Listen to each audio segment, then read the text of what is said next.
We have with us right now at a fairly busy time in baseball, two foremost baseball authorities. We are in the middle of the news. There is a lot going on in baseball. People in baseball are super interested in the moves being made. I bet you Adnan thinks that infield of the Dodgers early 80s with Ron Say is the greatest infield of all time. All right, we might or might not get to that in a second, but we talk Underdog sports movies today with David Samson and Adnan Virk.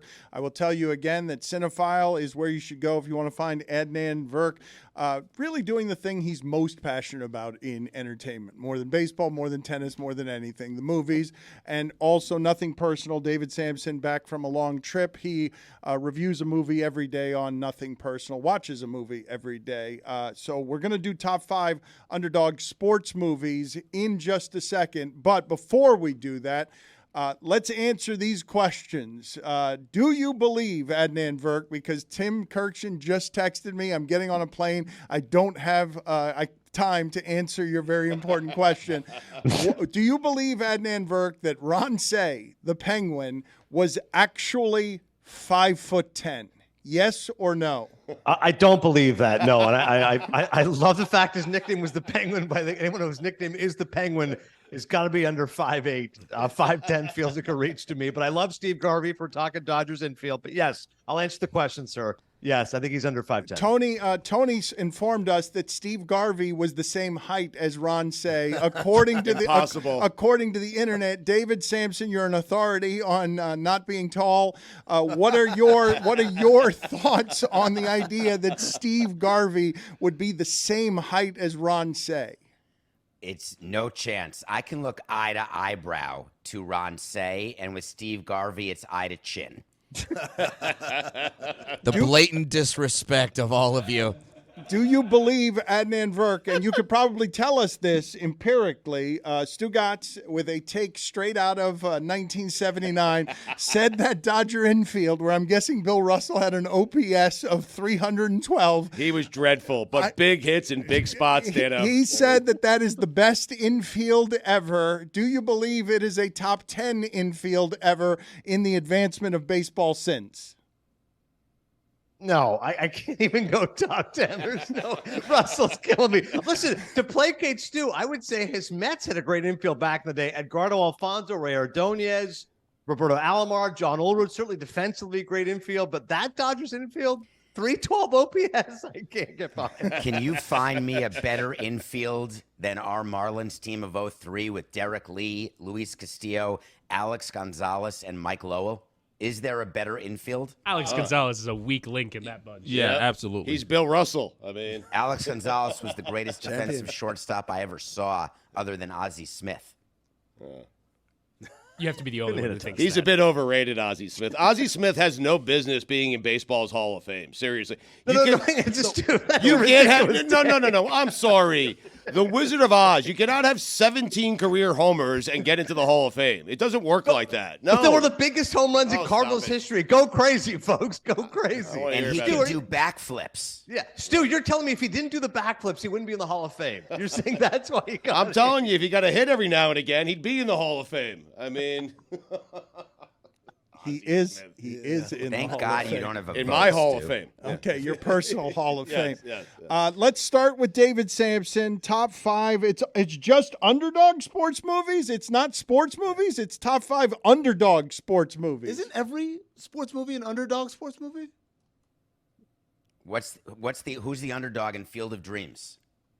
Okay, almost every. Oh, Shoeless Joe Jackson. He's an underdog. No, he's an overdog. He's a pariah. Yeah, that's an underdog.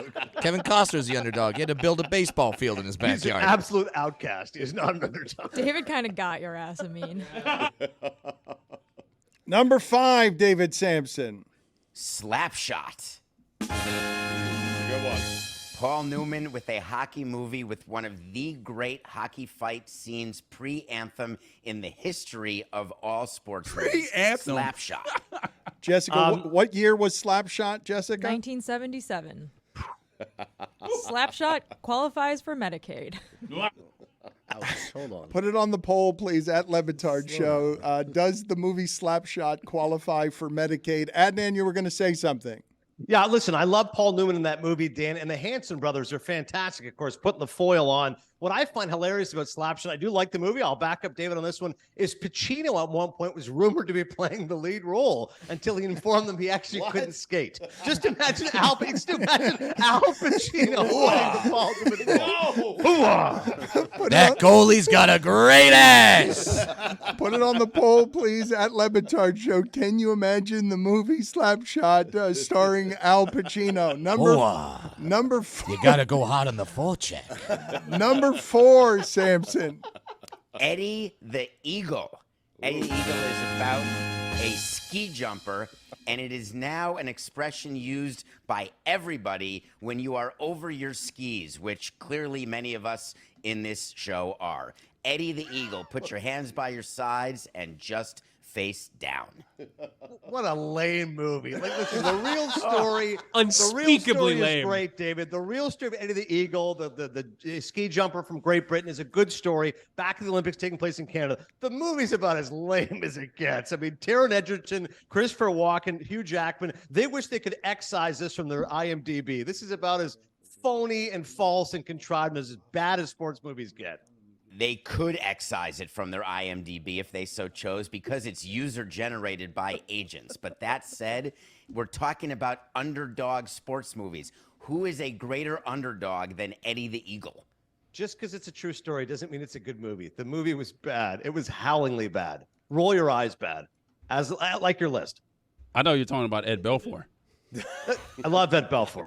If it's Ed Belfour, if it was anything but Ed Belfour, that qualifies. Yes. Number 3, Samson. Rudy. Overrated. Anytime you have a short guy on the football field, that's something I want to be a part of.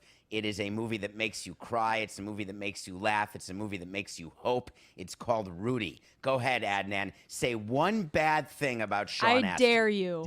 10 good minutes doesn't mean it's a good movie. 10 minutes. He gets one sack, and oh my God, this is now going to be one of the great inspirational movies of all time. Ned Beatty, this is my dream to see my son on a field. Charles S. Dutton relegated to that role of the black guy who's like, do it for Rudy. I'm so happy for Rudy. Like, this is a ridiculous movie. There's no chance Rudy's a great movie. Come on. You're losing audience every time you open your mouth. No, I'm for not. You Amin's to backing me up. criticize Charles S. Rudy. Dutton, back me up.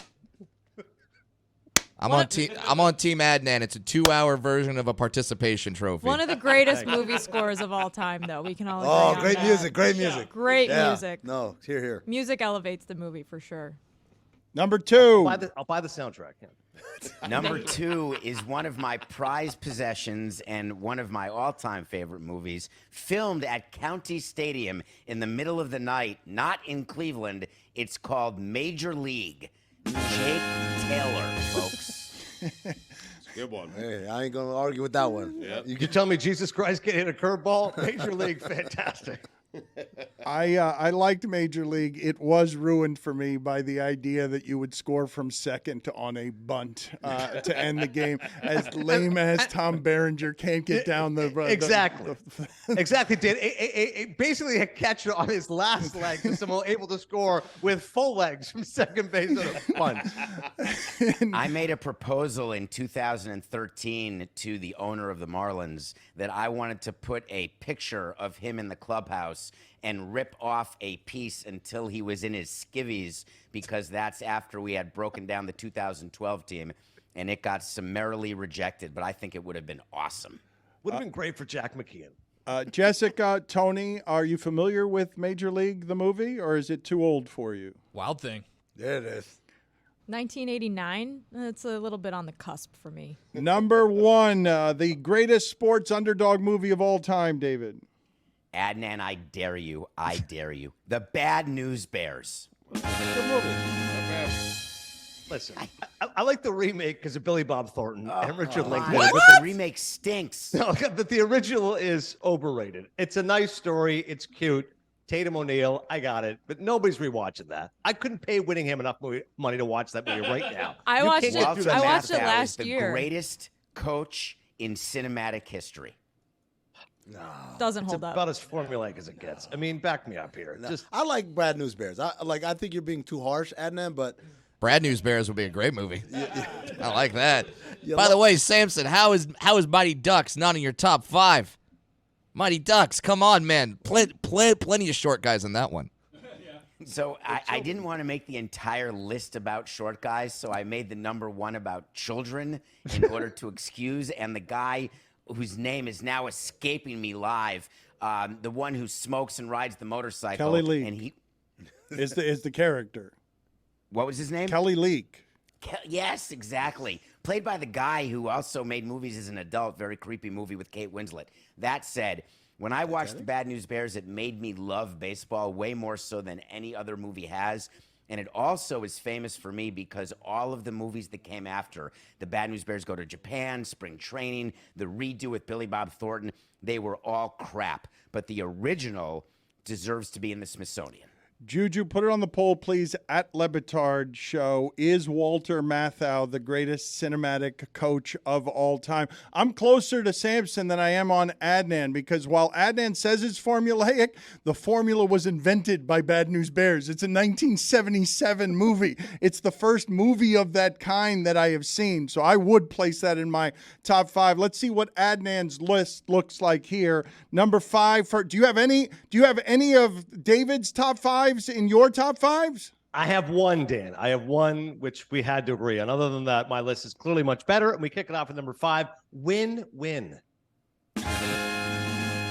Great movie with Paul Giamatti, Bobby Cannavale, Jeffrey Tambor. Giamatti, one of our great actors, playing a wrestling coach, an absolute underdog right now, inspiring, taking care of this kid. It's a funny movie. It's a sweet movie. It's amazing. Win-Win. And it's recent. Before Jess gets on me, that's the most recent movie of any list on any of these lists. Win-Win's a great underdog. It is recent, but it appears to be a movie that none of us have seen. Heard of. Samson, your thoughts on Win-Win? Here's where he got that, and I know exactly what you did, Adnan. You did your usual. You went on the computer, and you wanted to get a movie that would make you look like you know about movies. So you go to Paul Giamatti, you go to Win-Win thinking, oh, I'm going to look all smart today, but I'll put it at number 5, and then I'll recover with a few movies that people have heard of. Giamatti's one of my favorite actors, and I do look smart because I am smart. Number 4. Number 4 is Hoosiers. Oh, no. Oh, no. Jesus. Oh, no. Listen, it's a little dated, okay? I admit the montages of the 80s music and the short shorts I could do without. But Dan's mentioned great coaches. Are you kidding me? You got to get Gene Hackman in there. And Dennis Hopper as an alcoholic, Best Supporting Actor nominee. Got to give some love to Hoosiers. Come on. He wasn't even acting. Shout out to Gene Hackman partying with Baby Billy back in the day. I can't believe your list so far, Adnan. It's one of the worst things you have ever done. Number 3. Time for redemption, Dan. Number 3 is Friday Night Lights. No.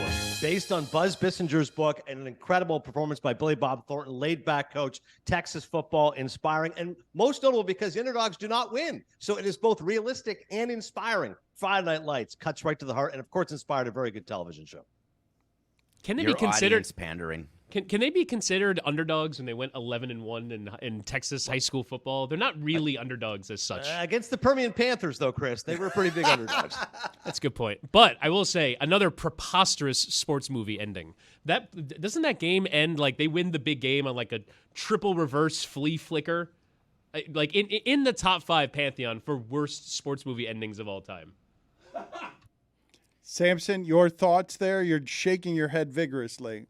He likes Friday Night I'm Lights. worried about screen time here because I think you're going to cancel this segment going forward. I actually am seriously worried because Adnan is so beyond comprehension in how he's doing these lists that I'm afraid we're going to lose audience.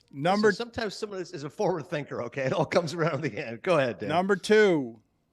Major League. Got to be in cahoots on this one. Number 1.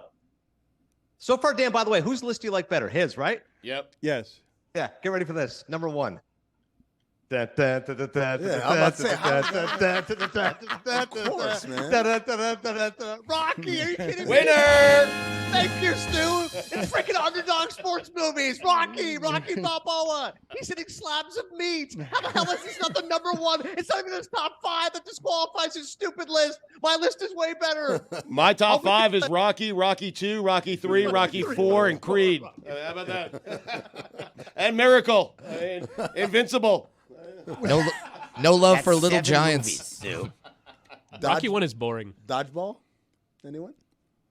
Dodgeball? It literally has Underdog in the title. Same with It's not a Kurt sports Warner's movie. movie. American Dodgeball's not a Underdog. sports movie. No. No, I'm sorry. You know what I mean? We didn't need an underdog comedy. How about Kingpin? Can we get a Oh, vote for Kingpin. Good one. Yeah. Kingpin is great. Left out Karate Kid. Oh, Karate Kid. Kid. Great Underdog, yeah. Wax on, wax off. Guy, see you later.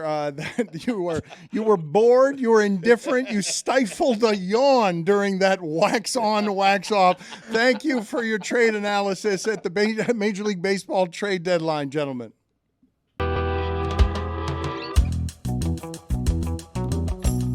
Whittingham, welcome back, but for the grave error of confusing the ending of Friday Night Lights with the ending of Remember the Titans, go sit in the penalty box. Whoa! I know no matter how big you get because of Apple TV and all of your success, because now Messi is someone that you're hobnobbing with.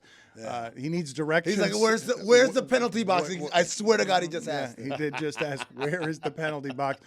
Remember the Titans did end, though, that way with Sunshine, Trevor Lawrence, on a crazy double reverse, fooling the opposing state championship coach who hadn't considered the possibility that they would have a play in their playbook of surprise that would go for 80 yards at the end of the game. I actually have the play call that they called inside the huddle. It's fake 23 blast with a backside George reverse. The backside George. I mean, Shout out to my guy Wood Harris, who played a teenager, even though he was like 42 years old. All he did was shave his mustache, and that was it.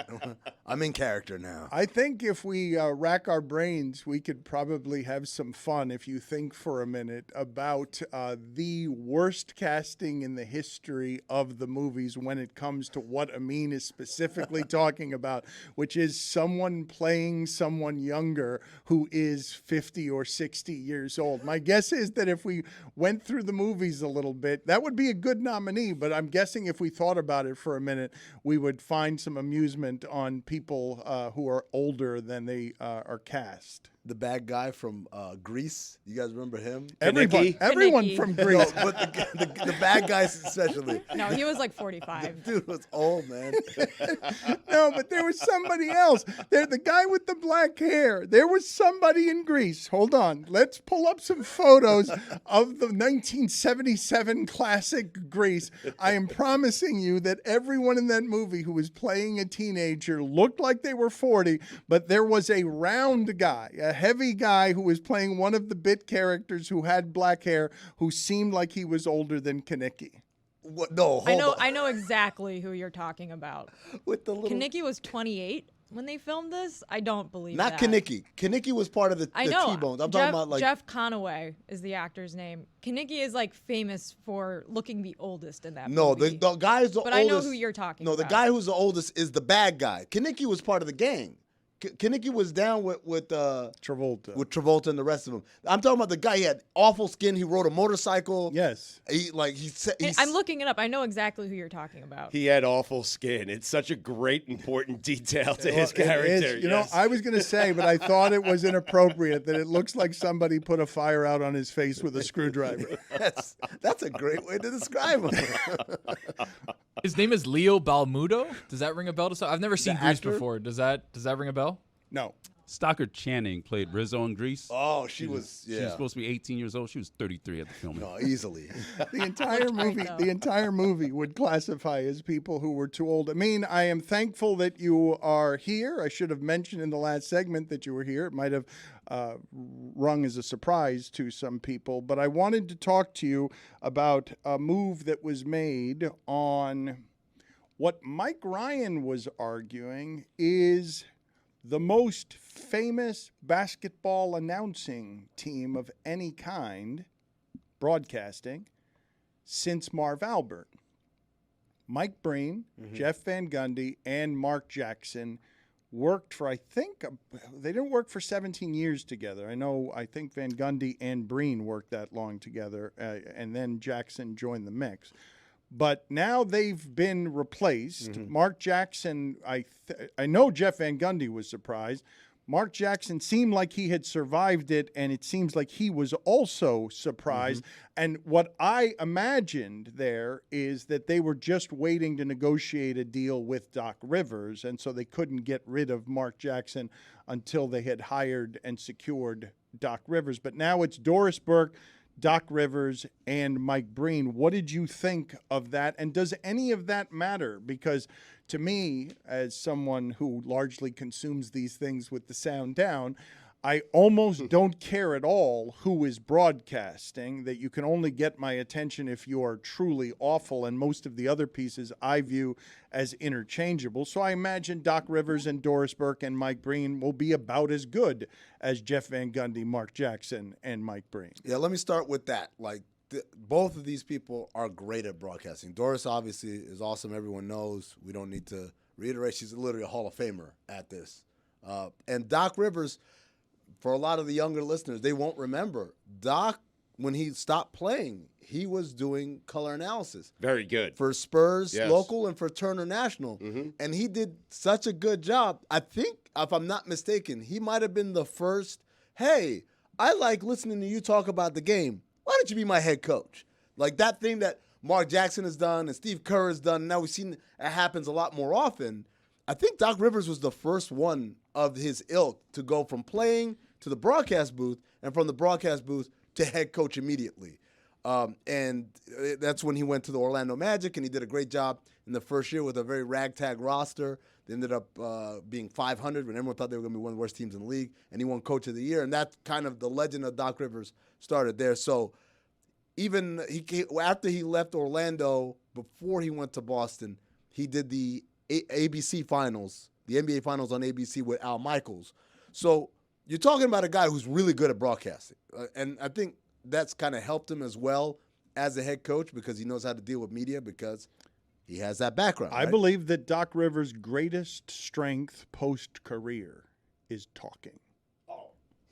For sure. But I'm not kidding you when I say that as a coach, leader of men, one of the great coaching failures when it comes to important basketball games. His resume has more important losses on it than almost any coach.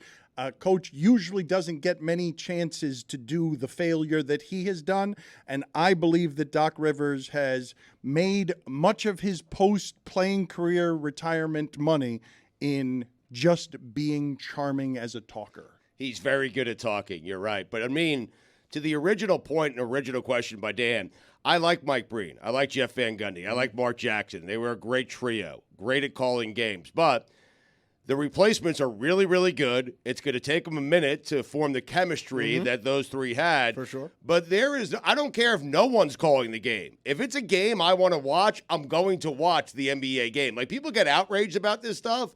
And I guess I understand why, but if you want to watch a basketball game, you're not tuning in because Mike Breen is calling it. Right, and we've had this conversation before. We talked about Tom Brady being offered $8 billion, gajillion, trillion, bajillion dollars to call games, and it's like, who cares? I'm going to watch Monday Night Football or whatever anyway.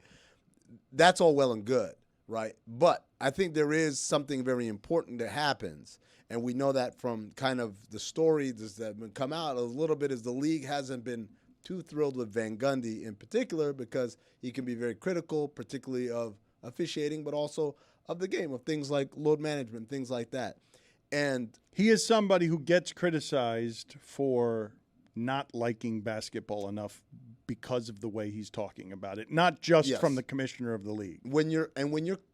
You are the voice. Stugotz, you're right. I'm not going to stop watching the NBA Finals because Jeff Van Gundy's calling it or whatever. Right. But or he's not. But or when however many million people are watching, this is the most watched event in our sport, and you're getting bombarded with kind of a negativity. I could see from the league standpoint of like, yo, we're trying to do a thing here. We're trying to sell this. We're trying to like let people be excited about it and be optimistic about it. And I do always point this out, and the same goes for the Turner guys, the Turner Studio guys. We're the only sport that continuously shits on the current product and says everything was better 20 years ago.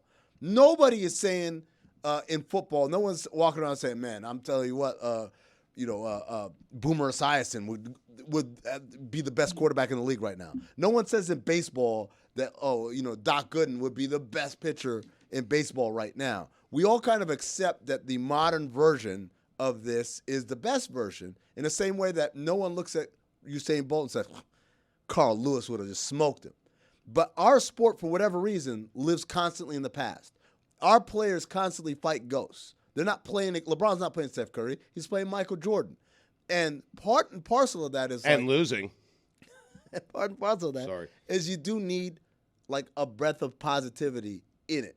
That's from that standpoint, I don't think you're right. People don't turn off or turn on the game, but our overall perception of the game can be colored by the people who are bringing it to us at the highest profile moments. There are a couple of things that are interesting about this to me, because I do believe the people listening to this who are sports fans do believe that coaches, as leaders of men, and because we want to believe in the idea of the coach knows how to strategically toughen and strengthen this group of people. I believe a lot of people think about sports that it is merit-based. And what you just said, the evolution of guy talks on television well about basketball. Therefore, let me hire Doc Rivers to become my coach because he broadcasts well and had a good Orlando team. And let me watch him lose every damn Game 7 and every 3-1 lead that he has. Because why would that happen? Oh, because I've hired a broadcaster to do this. Counterpoint, Dan. Counterpoint. He's a top 15 coach of all time. He was voted one of the top 15 coaches of all time. So it's like, he's not a bad coach. Let's get that straight. He's got more failure on his resume that is apocalyptic than anyone Yes. other than George Karl, who is considered a good coach. Yes, absolutely. But in the same breath, Jerry West was 1-9 in the finals. 1-9 as a player in the finals. We never talk about that. We talk about Mr. Clutch. We talk about we focus on he's a good player who happens to have a terrible track record in the most high-profile moments. I would say the same about Doc I'm just Rivers. talking about the general stupidity of hiring your of your course. leader because he talks on television about good stuff. You know how that works, right? That's someone who makes billions of dollars, watches TV and says, I like the way he sounds. Give me that guy. Bring me that guy. That's how that works. None of that makes sense, right? The idea that, because you sound like that, that should be the reason why I should hire you. But that's what happens when billionaires have hiring power on really micromanaged positions. Why are you pushing your phone over to me? Well, I'm showing you the picture of the guy from Greece. His name is Dennis Stewart. He was 30 when they filmed Grease. That dude was not 30. That dude was not 30. They called him Crater Face. That was his name. Crater Face. I spent your entire conversation looking him up.